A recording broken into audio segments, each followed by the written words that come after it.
There are some muscles that actually have a direct impact on the sciatic nerve, such as the piriformis, hamstrings, and calves, and they have a direct relationship because the nerve actually runs along or through these muscles.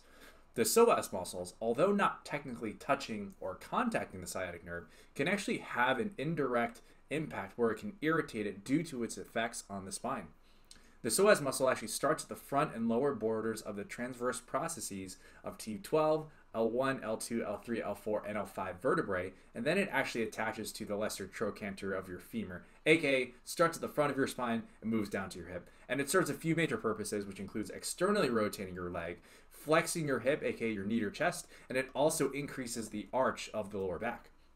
Now, when the psoas muscle is actually tight and dysfunctional, oftentimes the pelvis ends up being rotated forward, and then the lower back actually becomes extremely arched, which is also called an anterior pelvic tilt.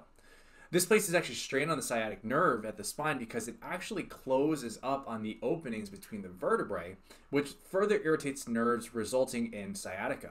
Now, at this point, backwards bending isn't going to help because it's only going to close on those spaces even more. So it's time to let that psoas muscle calm down and recuperate to allow the nerves to flow freely.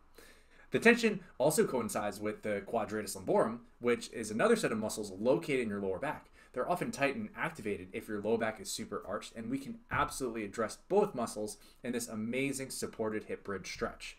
So get onto your back with your knees bent, and then from there, take a wine bottle, a pillow, a foam roller, or something that can elevate your hips a few inches off the ground. Place that object underneath your sacrum, which is right above your butt crack, and hang out there for about 90 seconds to 2 minutes, and then get up safely, lower your hips to the ground, log roll onto your hands and knees, and then get up carefully. You should feel relief on your hips, your back, and your sciatica.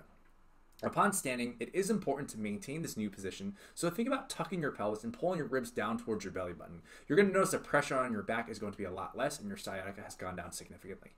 Try that out whenever you have a flare-up, and you'll notice a huge difference.